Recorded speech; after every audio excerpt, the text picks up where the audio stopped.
নিৰ্বাচনী প্ৰচাৰ চলিছে। চুকে কোণে আমি গৈ নিৰ্বাচনী প্ৰচাৰ চাইছো, দেখিছো। নিৰ্বাচনী প্ৰচাৰৰ অন্তত এটাই কথা ইয়াৰ জনসাধাৰণক আমি বুজাব বিচাৰিছো যে গোৱালপাৰাবাসী, অন্তত ৰাভা হাছং সাহিত্য পৰিষদ অঞ্চলৰ মানুহবিলাকে টিভি যাতে নাচায়। কাৰণ টিভিত পদুম ফুলহে ওলায়। যি পদুম ফুলে আমাৰ জীৱনৰ গতিপথ ৰুদ্ধ কৰিবৰ কাৰণে মূল্যবৃদ্ধিৰ দৰে মাৰাত্মক বীজ সিঁচিছে আৰু সামাজিক ব্যৱস্থা বিশৃংখল কৰি গাঁৱে গাঁৱে মূলত জনজাতীয় অঞ্চলবিলাকত যিটো ড্ৰাগছৰ প্ৰয়োভৰ আৰু আমাক পোনপটীয়াকৈ এটেক কৰিব নোৱাৰিলেও আহি থকা প্ৰজন্মক ধ্বংস কৰি দিছে। আজি 10 টকাত ড্ৰাগছ পোৱা হ'ল, কিন্তু ড্ৰাগছ বেপাৰীক চৰকাৰে ধৰিব নোৱাৰে। তাৰ বিপৰীতে চৰকাৰে নিচামুক্তি কেন্দ্ৰ পাতি জনসাধাৰণক আভুৱা বাঢ়িছে। এটাই কথা ক'ব পাৰো, আপুনি যদি কুকুৰ পোহা নাই তেনেহলে আপুনি গেটত কুকুৰৰ পৰা সাৱধান বুলি লিখিব নোৱাৰে। নিশ্চিত ৰূপত আপোনাৰ গেটত যদি কুকুৰৰ পৰা সাৱধান বুলি লিখা আছে তেনেহলে আপোনাৰ ঘৰত কুকুৰ আছে। সেইকাৰণে নিচামুক্তি কেন্দ্ৰ পাতি সমাজত বিশেষকৈ জনজাতীয় যুৱচামক বিনষ্ট কৰাৰ কাৰণে আৰু মানুহৰ জীৱন ধাৰণাৰ পদ্ধতি বিশৃংখল ঘটাই সমাজ বিশৃংখল কৰাৰ পিছতো যদি টিভি চাব লগা হয়, বিজেপিক ভোট দিব লগা হয়, তাতকে দুখৰ কাৰণ নাথাকিব। সেইকাৰণে ৰাভা হাছং অঞ্চলবিলাকত যিমানেই যৌথ মঞ্চই নিজৰ দপদপনি বৰ্তাই ৰাখিবৰ কাৰণে চেষ্টা কৰিছে, আমি অভিনন্দন জনাইছো। বিজেপিৰ পৰা আঁতৰি আহি পেলাই আপোনালোকে যৌথ মঞ্চই কি কৰক। কিন্তু আৰু দ্বিতীয় এটা কথা হৈছে, এওঁলোকে প্ৰাৰ্থী হিচাপে আহক।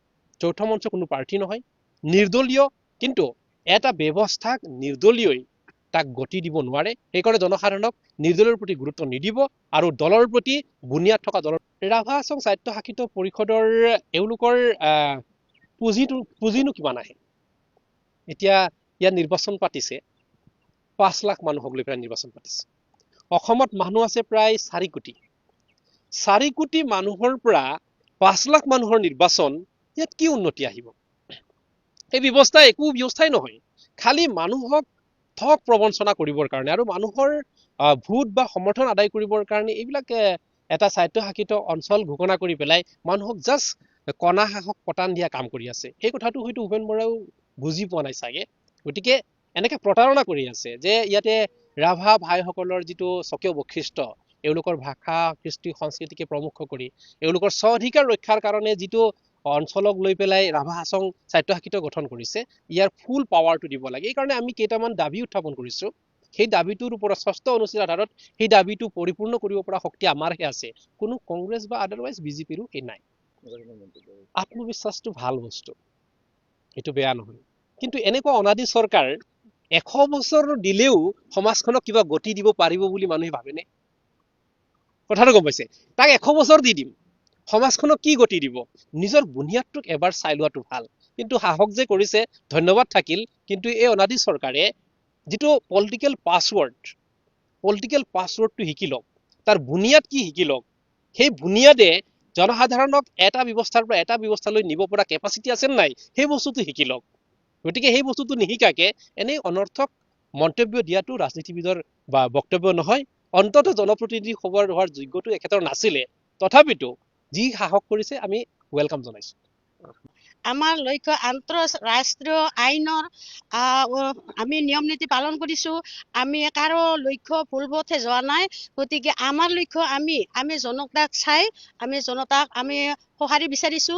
জনতাই যদি আমাক ভোট দিয়ে, ৰাইজে আমাক যদি জয়যুক্ত কৰিব পাৰে, গোটেই ক্ষমতা আমি দখল কৰি আনি দিব পৰাৰ ক্ষমতা আমাৰ ৰাইজৰ ওচৰত আছে।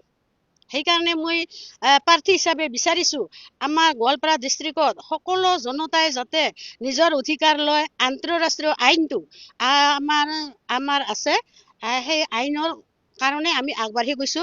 আৰু সেইকাৰণে আমাক ভোটাৰশ্বিপত ইণ্টাৰনেশ্যনেল VPI হিচাপে প্ৰাৰ্থিত্ব প্ৰদান কৰিছে। সেই প্ৰদান আমি নিয়মাৱলী মতে মানি ল'ম আৰু আমাৰ কোনো বিফিচাৰি আমি নকৰো। সকলো ৰাইজে আমাক সমৰ্থন দিব, আমি আগবাঢ়ি যাবলৈ নিশ্চয় সমৰ্থক পাম। মই 3 নং ধুনুভাঙা পৰিষদীয় সমষ্টিৰ পৰা প্ৰাৰ্থী হিচাপে আহিছো। আপোনাৰ প্ৰতীক চিহ্ন কি? Gas cylinder. Gas cylinder. হয়।